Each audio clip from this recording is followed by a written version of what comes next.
Bonjour tout le monde, j'espère que vous allez bien. Quant à moi, je vais hyper bien. Alors, bienvenue dans cette nouvelle vidéo. Les amis, nous allons parler du pouvoir du silence aujourd'hui, car bon nombre de personnes ont tendance à croire que c'est en parlant beaucoup, on arrive à attirer l'attention des gens ou à être charismatique.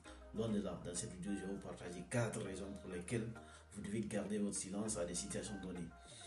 Alors, restez bien concentrés sur la fin de cette vidéo, car une surprise vous attend à la fin de cette vidéo.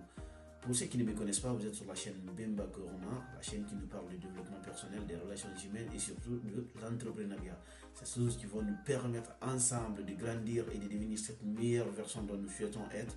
Alors, si vous n'êtes pas encore abonné, faites-le et surtout n'oubliez pas d'activer la cloche de notification pour ne plus manquer à mes nouvelles vidéos.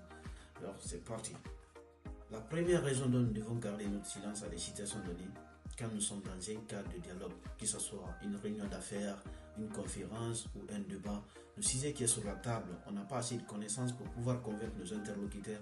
Alors pour ne pas paraître ridicule ou méprisable, gardons notre silence. C'est la raison pour laquelle Mahatma Gandhi disait que dans toute situation, vous ne devez parler que lorsque vos mots valent plus que le silence. Au cas échéant, fermez votre bouche et écoutez. En écoutant, vous apprenez. C'est en écoutant, vous aurez le respect dont vous méritez. Car les gens ont tendance à respecter les gens qui parlent au moins, qui ont un côté mystérieux. Donc si vous savez que vous n'avez pas grande chose à dire, vous n'avez pas quelque chose d'intéressant à dire, gardez votre silence, car le silence c'est le meilleur ami qui ne trahit jamais. Deuxièmement, c'est quand nous sommes en état de colère. La colère, c'est un phénomène qui est naturel, qui peut arriver à tout le monde. Mais les meilleurs sont ceux qui se contrôlent face à ces situations de colère. Quand on est en colère ou qu'on est frustré, tout ce qu'on a envie en ce moment, c'est d'externuer, d'expulser, c'est de sortir cette rage. On est en ce moment comme une boisson gazeuse, sécuillée. Tout ce qu'on a envie, c'est de sortir n'importe par quelle manière. C'est la raison pour laquelle Tim Wolf disait d'ailleurs que la colère, quand elle s'élève, elle sort de deux manières. Soit en s'en prenant à autrui ou en s'en prenant à soi-même.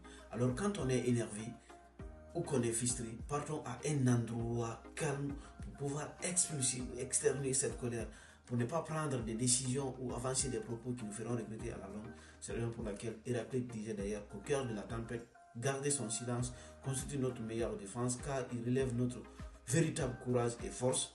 Alors quand nous voyons nos intentions s'intensifier, rappelons-nous de cette grande sagesse que garder son silence lorsque tout le monde s'attend à ce que vous agissiez différemment n'est pas seulement qu'un vertu mais un super pouvoir. Adopter le silence au bon endroit, c'est très fondamental, c'est un ami qui ne trahit jamais. La troisième raison dont vous devez garder votre silence à des situations données, quand vous êtes en discussion avec une personne, peu importe son statut social, donnez la latitude d'aller au bout de ses idées, c'est très important. On peut apprendre à travers tout le monde. Que l'intéressé soit petit ou grand, on peut apprendre à travers lui. Même si vous avez un bagage intellectuel calé, mettez ça de côté et écoutez cette personne. Car un adage dit, qui parle enseigne et qui écoute apprend. Alors on ne finira jamais d'apprendre. On peut apprendre à travers tout le monde. Mais une chose aussi reste claire. Lorsque vous parlez à une personne et que cette personne ne vous écoute pas, alors écoutez-la. Peut-être en l'écoutant, vous saurez la raison pour laquelle elle ne vous écoute pas. C'est très fondamental dans une décision. Quatrième raison dont nous devons garder notre silence à des situations données, c'est lorsque nous sommes en phase de sélection. C'est là que je parlais de surprise, ça c'est pour les gentlemen. Quand nous sommes en phase de nouvelles personnes, ce n'est pas en parlant beaucoup qu'on arrive à attirer l'attention de cette personne, mais plutôt en parlant moins de nous et à inciter la curiosité de cette personne à chercher à en savoir d'autant plus sur nous, qui est fondamental. Mais si toutefois, dès notre première rencontre, on arrive à tout dire sur nous, tout ce que nous sommes, tout ce que nous possédons et tout ce que nous avons été, c'est que l'intéressé n'aura plus d'intérêt maintenant à chercher à en savoir d'autant plus sur nous. Elle ne va pas nous considérer comme une personne intéressante. Elle va dire que c'est juste un profiteur qui cherche sa chance. Donc, laissez cette personne se poser la question, mais quelles sont les intentions de cette personne? Quelle est sa personnalité? Dans ça, vous aurez beaucoup plus de respect, vous aurez le charisme dont vous cherchez aussi. Et savoir utiliser le silence de manière modérée et sensible nous permet d'enrichir notre dynamisme de séduction et créer des relations authentiques. Donc c'est tout pour cette vidéo. Si vous êtes arrivé jusqu'à ce niveau, n'hésitez pas à me laisser un pouce bleu pour m'encourager. Et si vous êtes très gentil avec moi, partagez la vidéo pour que ça puisse toucher bon nombre de personnes.